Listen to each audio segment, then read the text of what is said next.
All right, it's time for Yogi and the Beach Man. Hi, I'm Jim the Yogi. And I'm Rick Beach, the Beach Man. We're two Michigan transplants now living in Southwest Florida. In fact, we're cousins born in 1964, just a month apart. I like to meditate. And I like to play bass in a band. I'm into chanting Om. And I'm into throwing down some classic rock. But together, we're on a mission to promote people that are helping other people. We want to make the world a better place. One conversation at a time. So sit back, turn up the volume, and get ready to laugh. Because we like to have fun while we spread the love. Interviewing lovely people, yes, we have fun. Welcome. Today on Yogi and the Beach Man, we're here with Chris Vogelsang.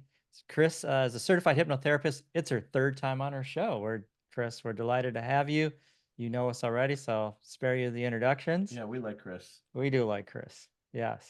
So Chris, what are you talking about today? What are you sharing with us? Thank you, guys. It's an honor to be here, and thank you for having me back. And I like you as well. So happy to have you. Well, today, I thought that we could work on the shadow self, bringing it to light. Shadow self. What's the shadow self? So the shadow self is, something that we all have here. And it's a part of it's a part of ourselves that we all have and we all stuff away. And it's, we don't ever want anyone to see. And ultimately what happens is a fragment of ourselves is broken off and it's used to compensate for the shadow self. So today, I thought it would be nice to talk about the shadow self, bring some healing to it, and how to embrace it to have healthier relationships in life. So is that a nice way of saying our dark side? Yes. Our shadow self. Okay. Yes. Yes. It just needs a little bit of healing and a little bit of love. Okay. We had a podcaster with a guest with us. Can't remember if it was last podcast before last. She talked about soul loss.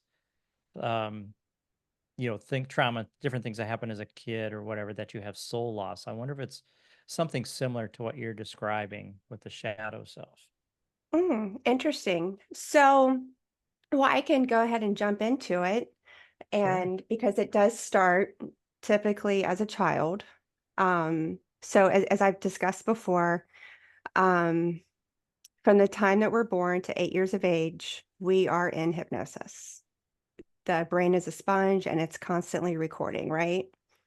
So this is where our belief systems are formed. And it doesn't make it right. It doesn't make it wrong. It's just that it's known, okay?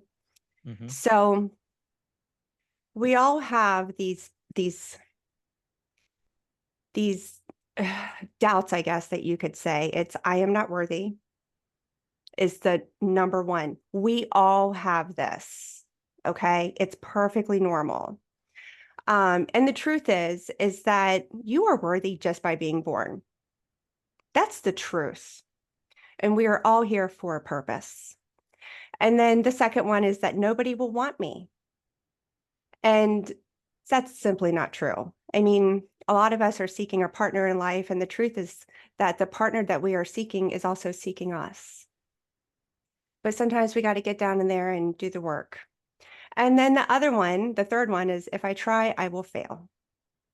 So these are the doubts that often hold us back from living a full life. And these come from when we were a child.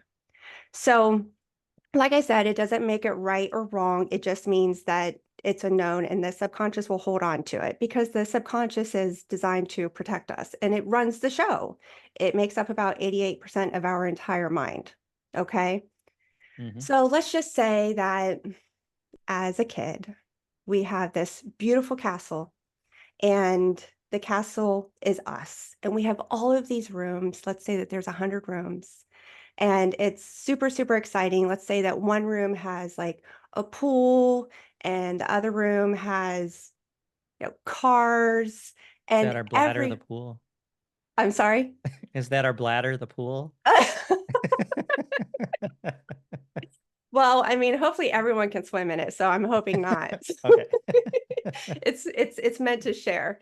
So Every room is so unique and so special, and this is who we are. And we're really excited to show other people, look at what I have.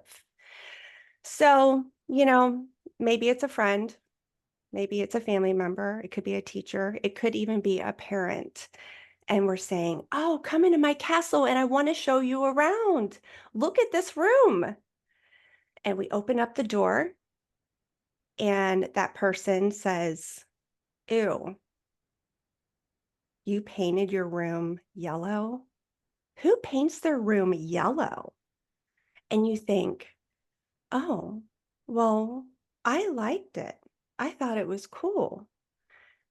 And they don't like it. And then you begin to feel badly about yourself.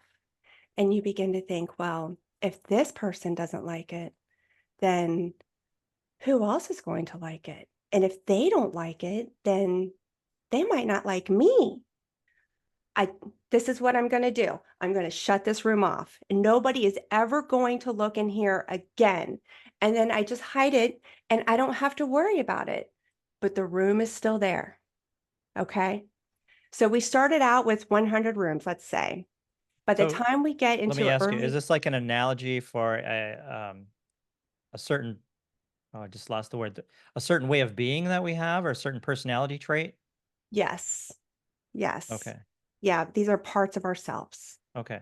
Yes. So the castle is us. It's grand, it's beautiful, and we want to share parts of ourselves with others. And then we Okay. learn that not everyone appreciates that one room. And then before we know it, we had this 100 room castle that's down to, let's say, 10 or 12 rooms. If we're lucky, if we're lucky. So we begin to develop feelings of unworthiness, unlovable, and that's where those three doubts begin to come in, where I'm not worthy, nobody will want me, and if I try, I will fail. Okay.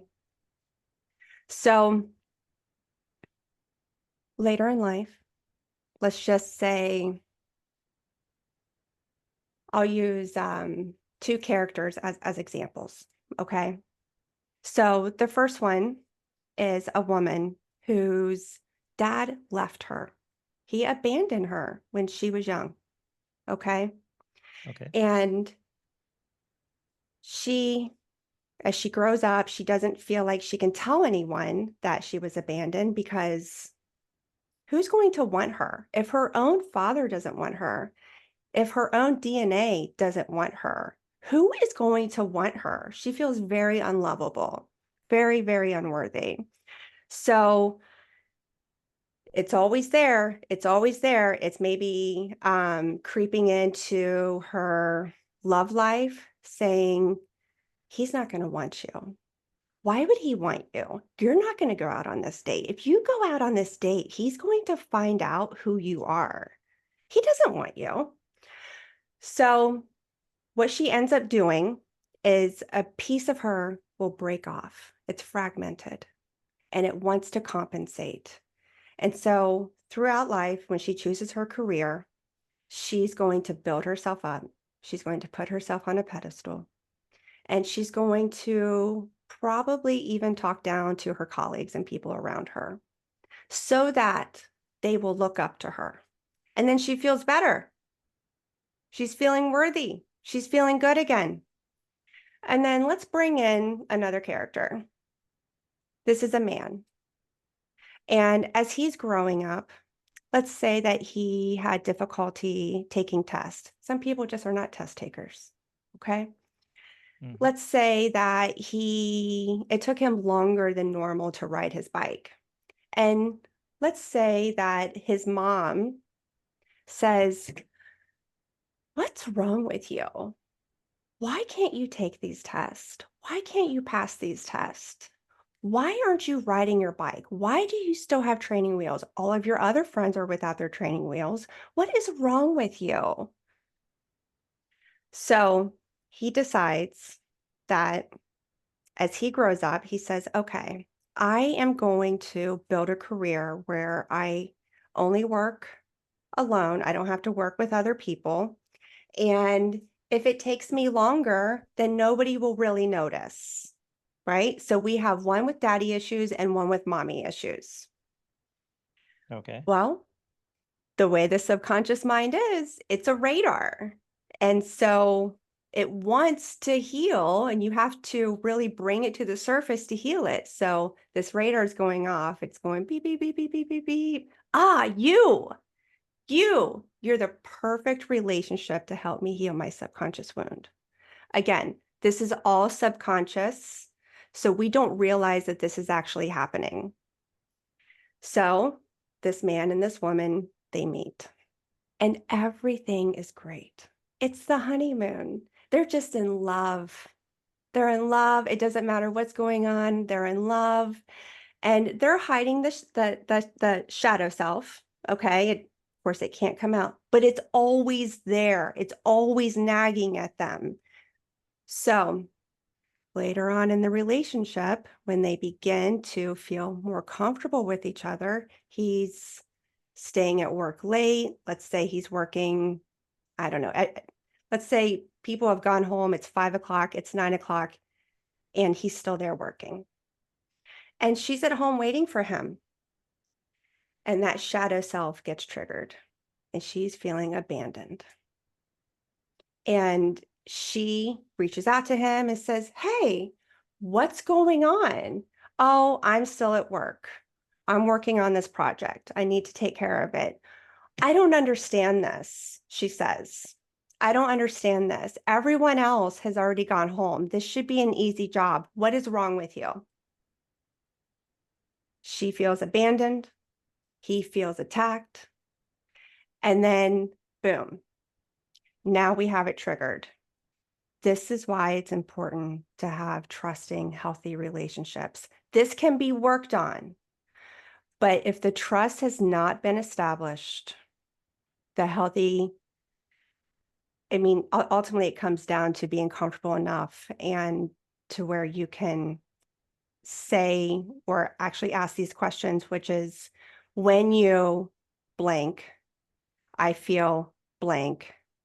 And then 3, I need blank. So when you stay out late, I feel abandoned. I need to know that you are there for me.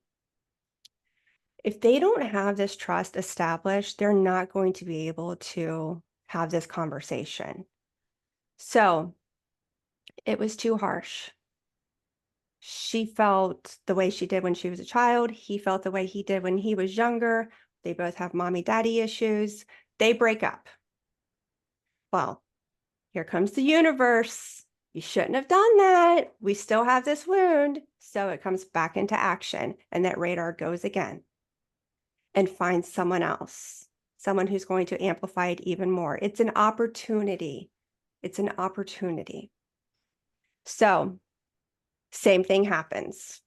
They drew in the same cycle kind of repeats. person. I'm sorry? I said the cycle repeats. Exactly. The cycle repeats. It's an opportunity to heal, but often people do not realize this. And that's where that's where it goes south ultimately. So same thing happens. And she says to him, "I feel abandoned." Okay. She can actually, they have the trust established in this relationship. They've worked on it. And so she says, "I feel, when you stay out late, I feel abandoned. I need to know that you are there for me." And he's thinking, "I'm not abandoning you. I'm She's covering clingy my shadow self." Yeah. and thinking she's clingy and wants to Yeah. throw a blanket over him or lock him up in a closet and keep her for herself. But no, I get it. That makes sense. But people would, like Jim said, the cycle repeats, and I can see it in my life. I've always been attracted to the same type of woman in my life, and just doing the same thing over and over again, expecting different results. Luckily, now I'm in a relationship where I can't. It really is the first time of any woman I've been with where we can really just talk about everything, Oh, and that's which beautiful. was never the case before. I always had that shadow self lurking in the back, which I'm sure I still do, but it all starts with being insecure in yourself in those certain situations, I would think. But you brought up two different aspects. One in a professional life where, she goes to work and she's demanding and overbearing or whatever. And then the second one where it's in a personal relationship where he stays out late and, she feels threatened. I don't know if I'm not sure if I agree that those two things would be, have a correlation there or not. Well, he's staying out late at work. Right. No, I get Mhm. that. But I mean, I really think this all kind of would, but I'll go back to mom and dad. Number one, you got a dad that goes away or a mom that's demeaning. And as you were talking about that, hey, that mom talking to him saying, why can't you ride your bike? Or why don't you do better on tests? But if you have a good, healthy parent or hopefully parents in your life, you're not going to have somebody like that. You're going to have hopefully someone like me. We're like, hey, Megan, let's go practice riding this bike. We got to get good at it. You can do it. You can, let's study an extra half an hour tonight and let's do good on this test tomorrow. It was never a demeaning type thing. So I'm sure most of this goes back to when you are a little kid and how you're being raised as far as building confidence in that kid, or, and I'm talking from a parent, or a life of insecurity of that kid. Because it takes a long, long time before, if you're that person who worries what everyone else thinks of you, it takes, at least it took for me, probably till I was in my mid 30s or 40s before I just said, I don't give a shit what anyone else thinks. And then it wasn't 6 months ago when I heard a little line by somebody, I don't even know who it was, that maturity is when you really no longer give a shit about what anyone else thinks of you. And I see there's a couple acquaintances I have in relationships through friends or whatever. And I see that where, especially in their kids, where I can't do this because this person, or if you walk into a grocery store and get confronted by the teller about something, just something trivial, it's an emotional problem because you're worried that that person is thinking down on you, when really, who cares? Because 30 seconds later, that person no longer is thinking about you, but hours later, you're still thinking about them. Like the guy who cut you off in traffic, and then 30 minutes later, you get home and you bitch at your husband or wife about this person when they're already home drinking a beer and not caring. Right. I mean, are those things intertwined in there, or am I just off on a tangent?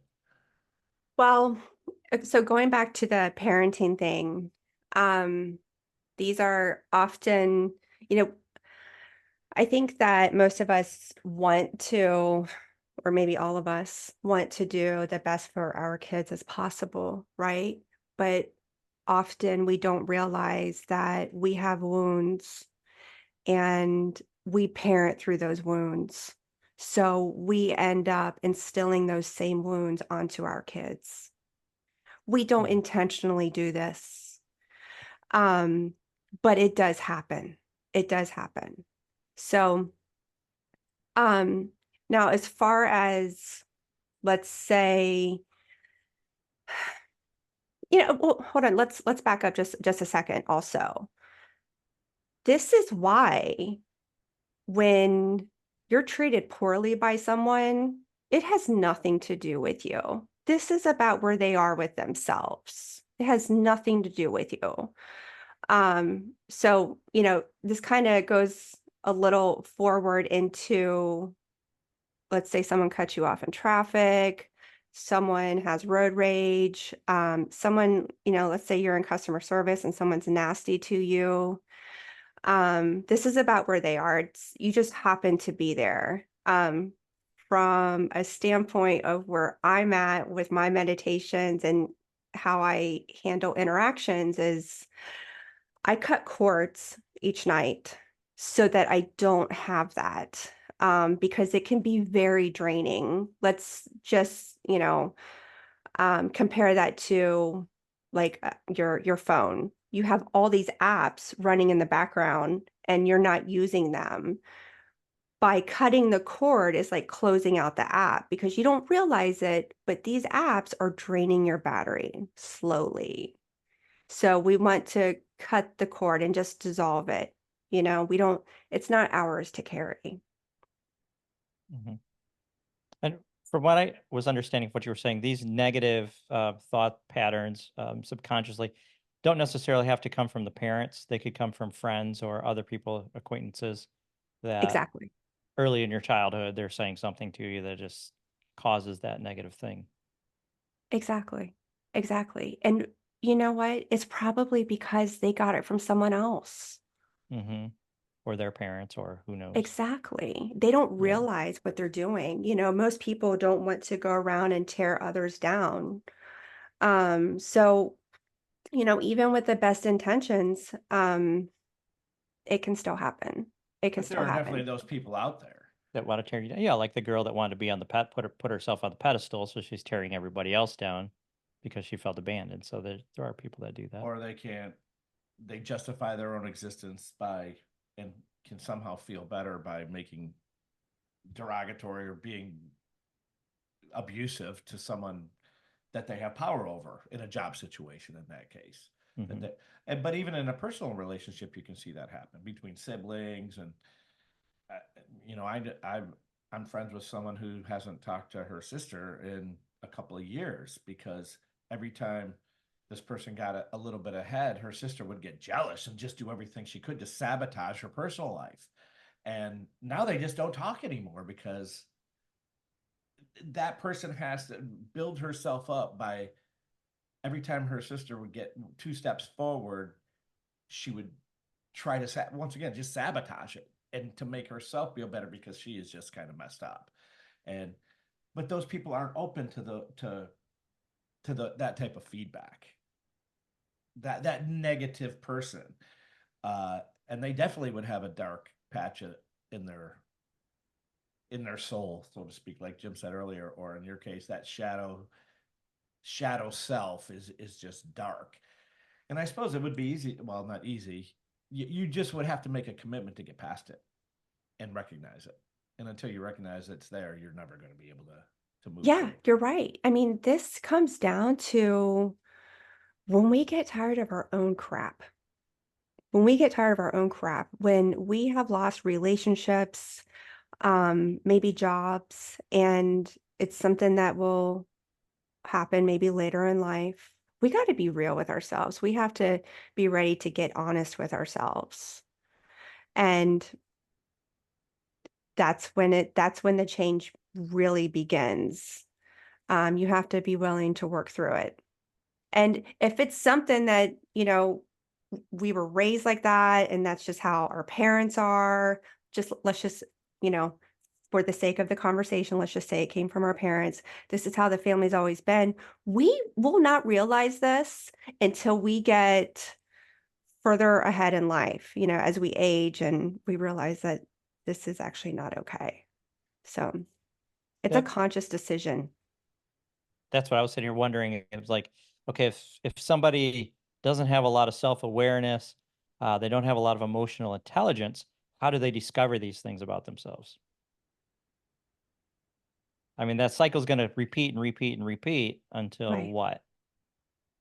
When do they wake up? When do they realize, hey, I this is would happening in my shadow self? I would think it would be just like any other type of bad situation or even an addiction mentality until you hit the rock bottom and say, man, this just sucks and my mental health is messed up. And uh, I don't think you ever would until it literally slap you in the face and say, man, I need to make a change in my life.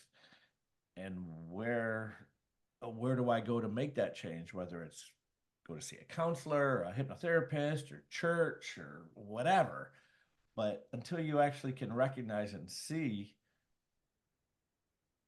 in yourself that you have these weaknesses, I don't think you'd ever recognize it. Yeah, you are correct. You are correct. And it also comes down to asking ourselves, what is it that we really don't want anyone to know about us? What is it? And we all have this, guys. We all have this. And it's so ultimately, yeah, it does come down to rock bottom when we're tired of being alone, when we're tired of um, not being able to hold down a job, maybe. Um, we're suffering.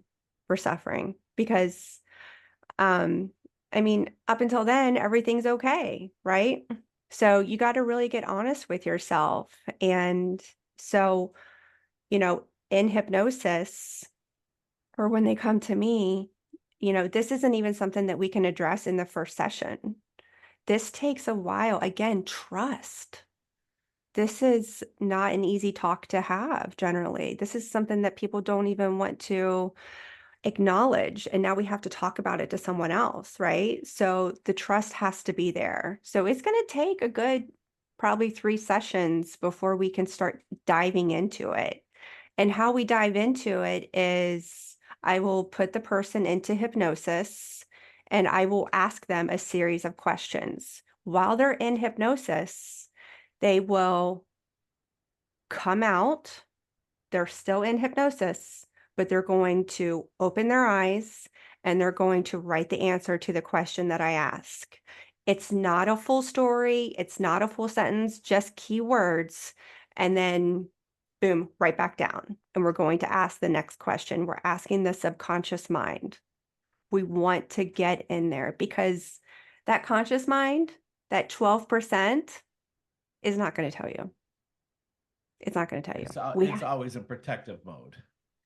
Yes. Yes. A big yeah. shield holding that back from letting anyone else see it.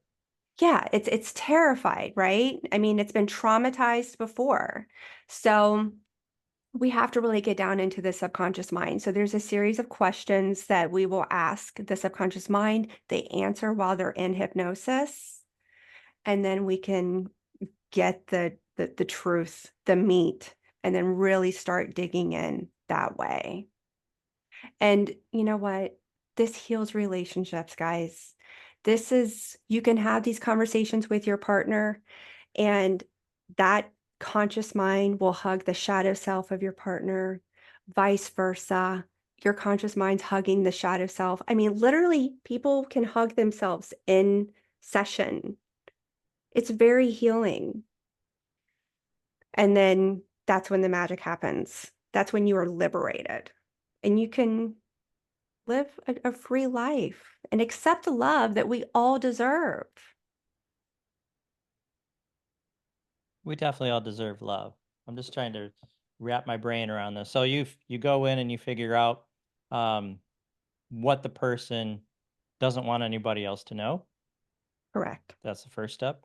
And Correct. then what's the next step? So there's a series of questions we ask, and it's 10 questions. So, what am I most afraid of? That's the first. Okay. What in my life needs to be transformed? Again, they're going to come up, write it down, maybe 20 seconds. If they don't know the answer, we're not going to waste any time looking for it. We're just going to go right back down and move on to the next. What do I want to accomplish? What am I most afraid someone else is going to find out about me? Guys, it's not that bad. It's not that bad. It's usually very similar to what other people have. What am I most afraid to find out about myself? What is the biggest lie I have ever told someone? What is the biggest lie I have ever told myself? What is preventing me from creating the change I desire? What is my next step? And then anything relevant to their particular situation. It's very enlightening. Sounds like it. Well, I think if somebody just sat down with those list of questions in a room by themselves and just sat and really explored themselves, you'd just to be brutally honest with yourself would probably be enlightening in itself. Now, do you think somebody would come up with the same answers under hypnosis, or if they were, like Rick said, in the room by themselves, just having that deep inquiry?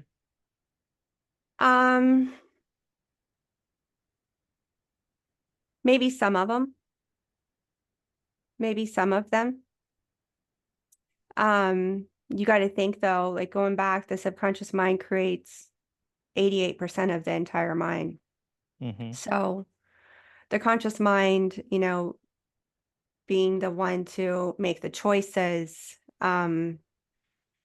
it's going to also have a lot of doubt in there. So the authentic answer is really going to come from the subconscious mind.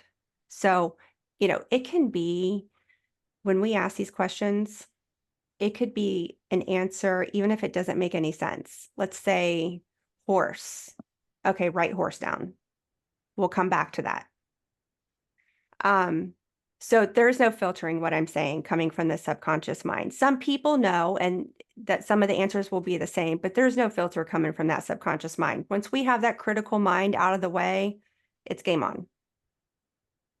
I think it would be interesting if, and I've never been on your side of the desk, so to speak, as far as in the hypnotherapy world, but it seems like it might be a good exercise to just say, hey, write this stuff down ahead of time. I'm going to ask you these, take a few minutes, answer these questions, and then go back and look at what you dig out of them when they're under hypnosis and compare those two. Because as we were just talking through this, I could think, okay, well, your subconscious mind is really what you're thinking. Your conscious mind is always kind of messing with you and has these protections up. Let's see the difference. I'd like to see it in my own head because I'm sure they're different from what I think consciously to what they really truly are. I actually would not want to do that because by asking these questions and letting them know what they are ahead of time, Poisons the well somewhat. yes, exactly. Yes, thank you. Yeah, I could see that where you're kind of the power of suggestion pops itself exactly. in. And the conscious mind's Exactly. going to build safeguards and some walls in there, true, right? To keep you Correct. from getting to the correct answers. Correct. Yes. Yeah. Because the shadow wants to be hidden, you know. Yeah, This is kind of deep. I know it we're is. taking these pauses because both of us are kind of just process. I can see it in Jim's eyes Yeah. too. I'm just trying to process how this would all kind of work out. But as I am thinking through it, I'm understanding it more. It makes sense that you wouldn't want to do that because you Right. wouldn't get on it. Right. Yeah, you wouldn't get the true. It would be poisoned. It would be yeah. Mm-hmm. Yeah. Because so like, and that's why they only get so much time to write it down because we don't want to overthink it. Just one word. Don't get lost in the story. Don't give me a sentence. What's the first thing that comes to your mind? Don't skip over that first thing because it doesn't make any sense. Like horse. Mm-hmm. Don't dismiss that. What's the first thing? Okay, boom, take it. Let's revisit that later. Um, those are your authentic answers. They're unfiltered and it's coming to the surface. So now if someone just listened to this podcast, are they like, is their results going to be tainted from this hypnosis work already? Mm. I mean, I guess potentially they could be. Yes. Anything is possible. Well, I don't know if that would really. Oh, they've heard those questions. No, I get that, but I mean, if you were gonna call Chris and say, "Hey, I'd like to have a session with you," and Mm-hmm. I mean, it all just comes into the big picture of what's going on in your head. I would think, Yeah. in your personality traits and whatnot. I suppose everybody would be a little bit different. Everyone is a little different as far as that's concerned. Yeah, and that's another thing. When that fragment breaks off, everyone handles this differently, you know? It's not going to be the perfectionist at work and someone building themselves up on a pedestal. It all breaks off differently. So, um, we are our unique selves, and the truth is that when we're born this beautiful, perfect energy. And then other people's fears and beliefs begin to be projected onto us. So we all handle it a different way. So, have you ever had a person in a session and kind of went in this direction, and then kind of the light bulb goes off, or when they come out, or after 2, 3 sessions, they're like, whoa, and they literally would go into work the next day after being that abusive boss or that abusive coworker, and kind of have a total change of heart and say, man, I never realized I was treating people this way, and just kind of be able to finally look themselves in the mirror honestly, because I think that that would be really kind of the goal of this whole thing, right? Is to That's be able to exactly look it. in the mirror and say, okay, this is where I'm messed up. This is my good qualities, this is my bad qualities. Trying to admit to yourself what these deepest dark fears are when you get into your psyche. And just to be able to acknowledge them would be, and recognize them would be, I would think, probably not only the goal, but the process in itself is the goal. Yeah. Yeah, Does absolutely. that Because make the ego's sense? being Yeah. moved out of the way.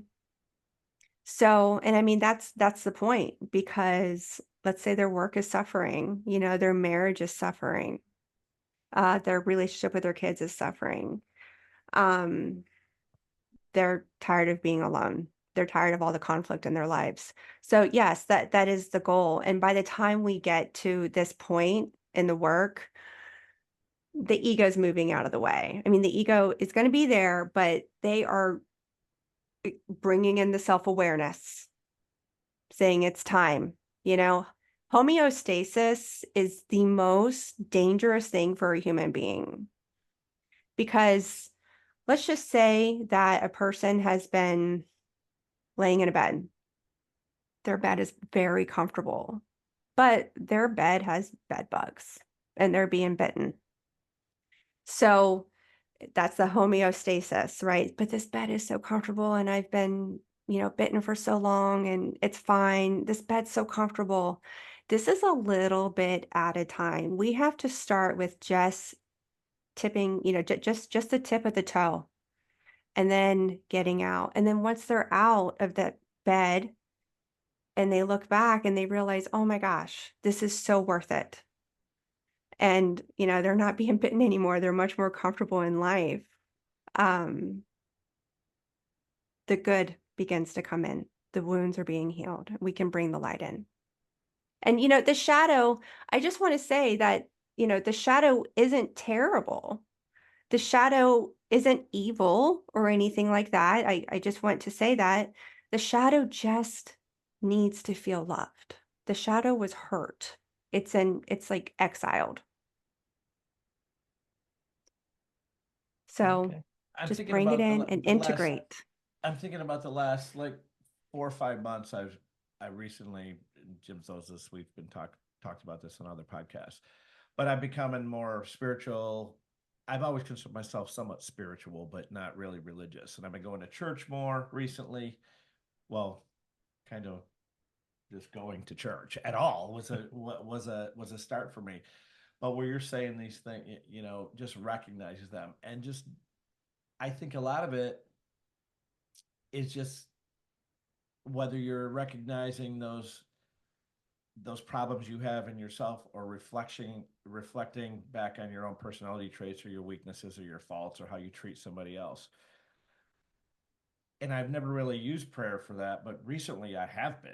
And I think whether you're talking to God or talking to yourself, or uh, talking to a hypnotist or a counselor, just getting those thoughts out of your, just just by manifesting them out of your mouth and saying them out loud, whether it's driving in a car and praying to God, or talking to you on a couch, whether it's in a hypnosis setting or not, I think would be. I know it's helping me make headway in my evolution and growth. And I've told Jim this before. Every single time we meet with you or Ivy last week, she was really cool. I look at these podcasts as kind of almost like counseling sessions for myself, and things that Rick's I pick personal up. therapy. And it really truly is. And I've learned so much, uh, not only from you, but from, Cal and Ivy and Yeah. all the people we've gained relationships with. Now, we've also had people I would consider kind of quacky. We'll leave those alone. But But it really does if you could just recognize this and recognize your weaknesses and where your soul hurts and just ask for help. You will get it if you just open yourself up to it. And I found Yeah. that's what's been happening with me fairly more so recently. And I mean that the last 3 or 4 months. And that makes sense. Yes, and that's so beautiful. I'm really happy to hear this. I love this for you. And not to mention Um, my yoga, regular yoga, which we haven't talked about recently, but oh yeah, Oh, I wanted to talk about that at the beginning of the show, and I Yeah, kind of yeah. slipped my mind. Yeah. So last time you were on, you guys made a commitment to do yoga together or daily and keep each other intact, That lasted for in about check. 10 days or so. I think I 10 texted days is a pretty Chris. good She start, texted though. me, "Hey, I'm getting into this. Hey, how you doing?" And then, Yeah. "Hey, I'm doing this. Have you? My back hurts sometimes. How's you feel?" Oh, I'm okay. But I've been not as at first. It was 3 or 4 times a week. Now I'm still doing it, and I really like the girl that you recommended, that Hmm. boho beautiful yoga class. Yeah, she's That really good. because the beginning stuff is fairly easy, but you Hmm. take that next step and Yeah. There's some tough workouts she does. there is some tough workouts. Yes. And it is. so I haven't been really, I'd say I'm 2 or 3 times a week, not daily, but it hasn't been helping. I mean, I feel better. And I Good. Do like the you? breath. I like the breathing when I'm in it. I can kind of get in a zone, especially if it's in a hard pose where you're really putting some muscle into it, or it's takes some stamina. Hmm. And as you build that up, I mean, I can really just let my mind go and just be in the moment, which I found is I do like. So how long Almost did it like a take you to meditation. achieve that? Because listen, guys, I'm going to be honest. I overcommitted. That happens. We all do that. I, Yeah, I mean, I intend to get back into it, but the experience that you're talking about, how long did it take for you to achieve that experience? well, you're probably more experienced at meditation than I am, and Hmm. I kind of look at it as a practice of meditating. So, and my girlfriend and I do this together. And when we first started, she would say, "Man, you're breathing," because she's done a lot more yoga than me also. So she would catch me holding my breath. Hey, Hmm. Rick, breathe, Rick, breathe. And then so once I got over that obstacle, and it wasn't just it wasn't an obstacle. It was more just kind of a practice. Once I got to where I was really breathing and concentrating on that, and familiar with the stuff you have to do, uh, then I could almost get in a meditative mindset where I wasn't thinking about anything else. I was just really concentrating on breath, and then also having the right posture and other things like. So I would say probably, I don't know, maybe a month or so. I mean, we this was probably 2 months ago we last had a podcast together, so I don't have trouble getting there. I can block it all out. Just and I try to get into a meditative state. I love that you're doing yoga. This is great. It's great to hear. And you're doing yoga. I mean, a lot of people think that just the stretching, is yoga, but it's not. It's getting connected with the breath, being internalized and feeling everything that's happening. It's not just going through the motion. So if you're paying attention to the breath and getting into that space, And that's one awesome. and one thing, Cal, a month or two back, we had him on. Hmm. Yeah, and I'm always trying to pick up little things like in my own body and space, like the breeze hitting the hair on my legs. Hopefully, you're not going to have that issue, Chris. But Nah. but no, you know what I mean. No, those small little things, those sensations you might not ever notice. Just being more self-aware and Yeah, being self-present. more self-aware how this chair feels on my back, or Yeah. how these shoes feel on my feet, which you just take for granted, Hmm. or just being, like you said, just being more self-aware. Hmm. And that's what I found it's helping me to do. And it's moving on to other things in my life too, like I said, with my newfound somewhat religious experiences I've been having at going to church weekly now. I didn't go yesterday, but he does have the video, so I watched it while Oh, okay. I watched it and Mile and I yesterday have a coffee. So I still was there in spirit, but not physically. Yeah. You got the message. Yeah. Wow. Amazing. Look at you. Right? I got a long way to go because that's pretty messed up. Hey, it's a journey. It's not a race.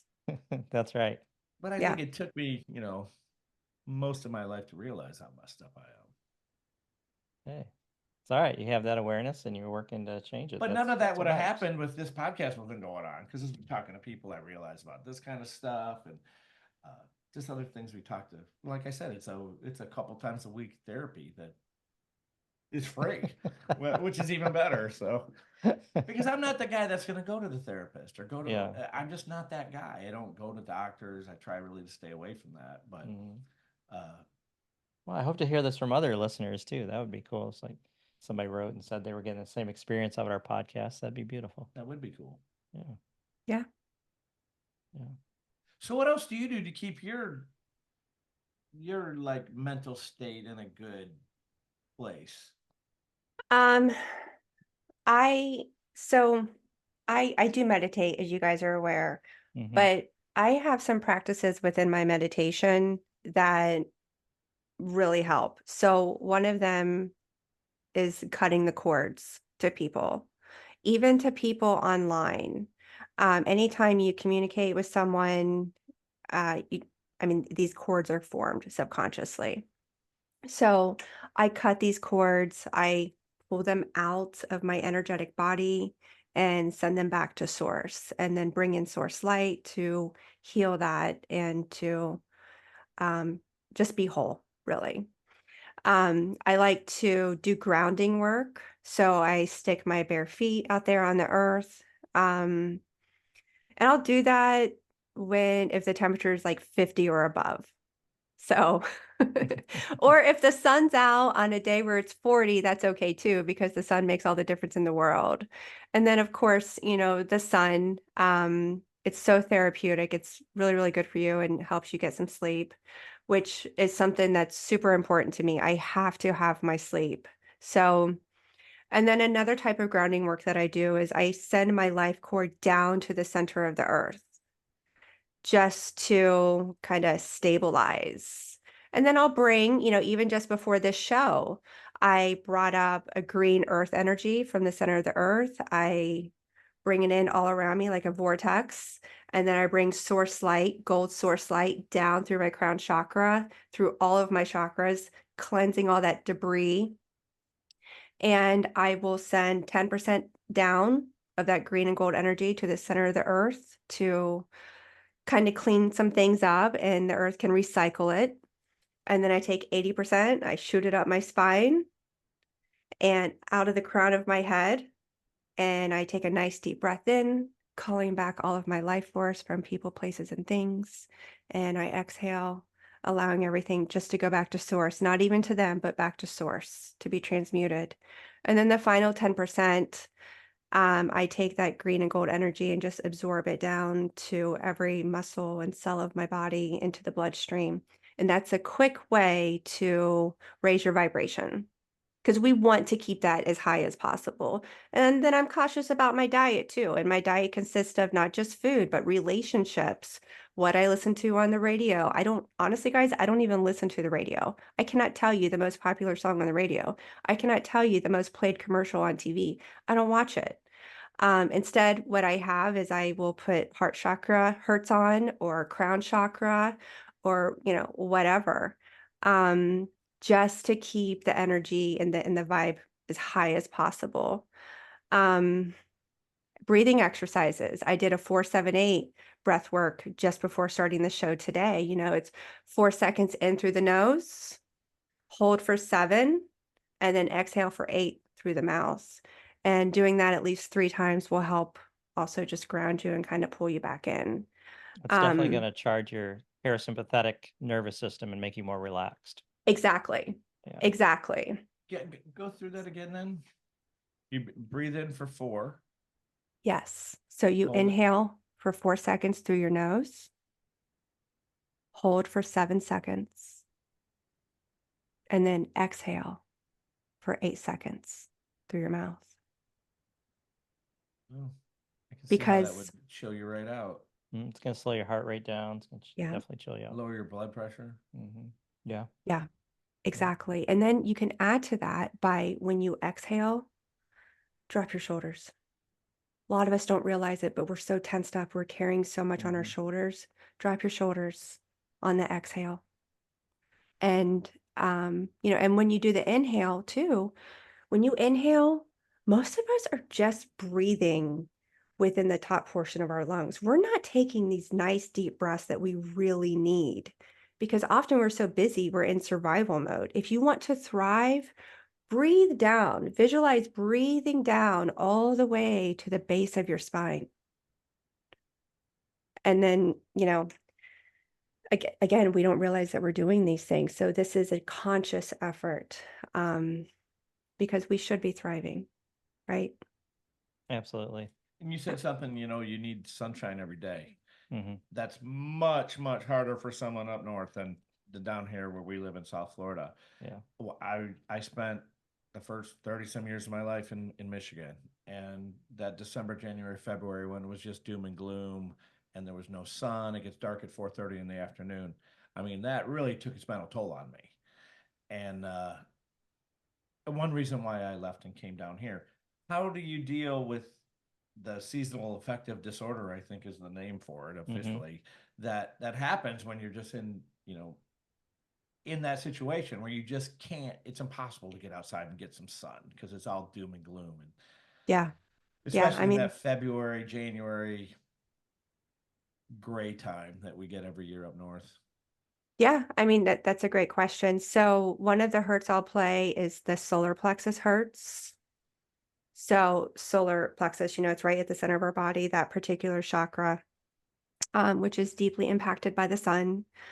But what I like to do is work out for at least, I mean, it's even if I don't have time, like today, I'm going to do a 30-minute workout. It's not the hour workout that I typically do, but it's 30 minutes and it's enough to get all those feel good chemicals going in the brain. Hmm.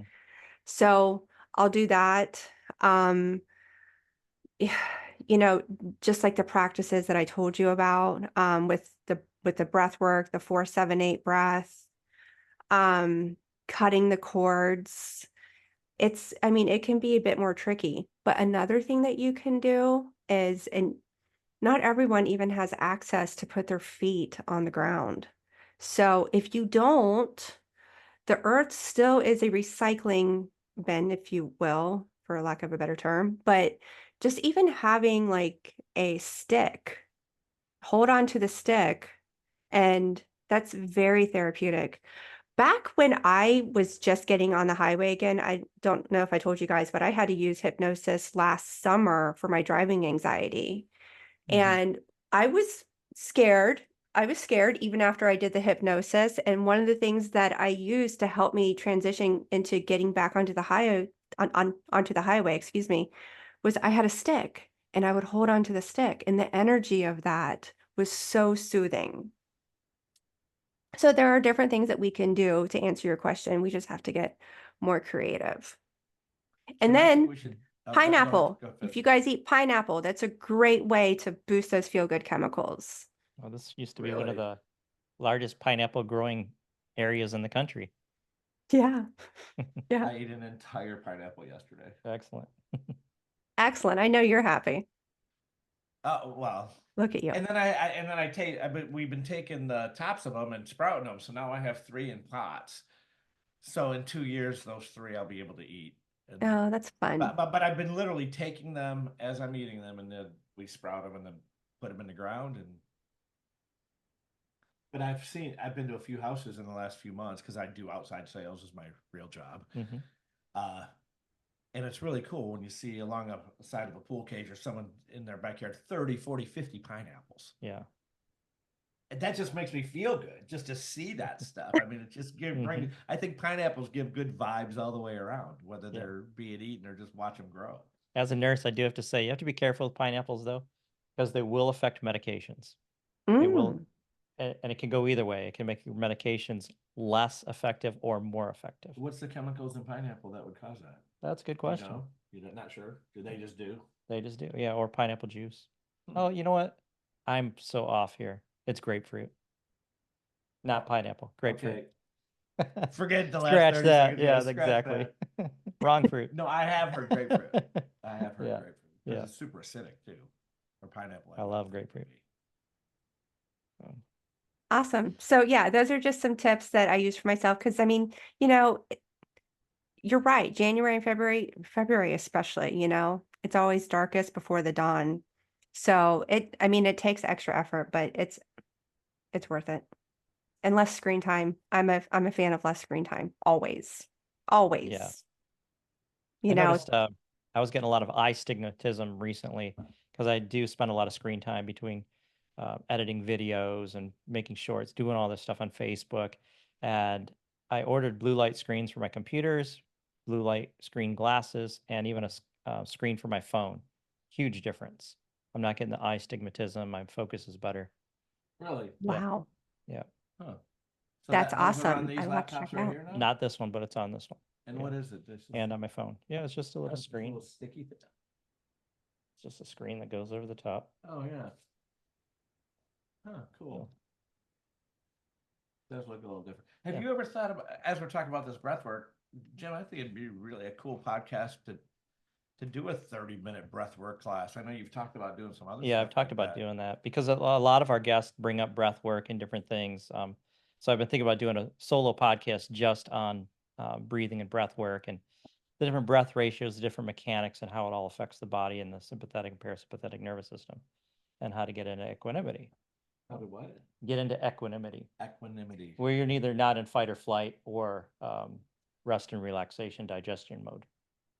Okay. Because we're usually always in one or the other. I'd listen to that podcast Oh, if you did that. cool. Yeah. That would No, be that would, super I cool. really think it would be interesting. And Yeah. well, yeah. All right, I'm gonna let's- do it. Let's just knock that one out. It's my I commitment. like that I'll do it. idea. Sounds good. Will you listen, Chris? I will listen to it. Great. All right, so we're at about an hour. Any final thoughts? It doesn't even seem like it's been 15 minutes. I know. It's talking with you is so easy, Chris. Oh, you guys, you know what? It's always an honor to be here. Thank you again for having me. And, if Absolutely. anyone wants to come check out my website, Path of Bliss Hypnotherapy.com. Right here for those of you listening. That's where it's going to be Right there. Yeah. Okay. Yes. Yeah, you can send me an email, shoot me a text if you like, and I would be happy to work with you. Or if you have any more questions about shadow work, of course, we can talk about that as well. But it's an honor to be here. It's an honor to share the space with you and for everyone listening. Well, thanks once again, Chris. We always appreciate having you on the show. Yeah, it Thank was you so fun. much. Yeah. I always look forward to that. Carrie was too. like, "Who do you got today?" I said, "We got Chris again." Oh, you Yeah. like her, don't you? I'm like, "Yeah, I do like her. I like hanging out with Chris. She's cool." You guys are great. And we learn so much from Yeah, we you. do. It's great. All right, I'm gonna go breathe and do some yoga. I'm gonna go put an outline up for a podcast I'm gonna do. I got to All work right. on my glutes. Oh, yeah, I gotta do legs today too. So much to do. All right, Chris, you take care. Thanks. So if you just listen to this podcast and you appreciate the content and the work that we're doing, we would love your support. Look in the comment section of this episode. Subscribe, rate us, comment. This gets our podcast in front of other listeners. And if you noticed, we don't have advertisers. For the cost of a cup of coffee, you can help keep it this way. Become a supporter right now. We'd appreciate it. I'm Jim the Yogi. I'm Rick the Beach Man. Peace.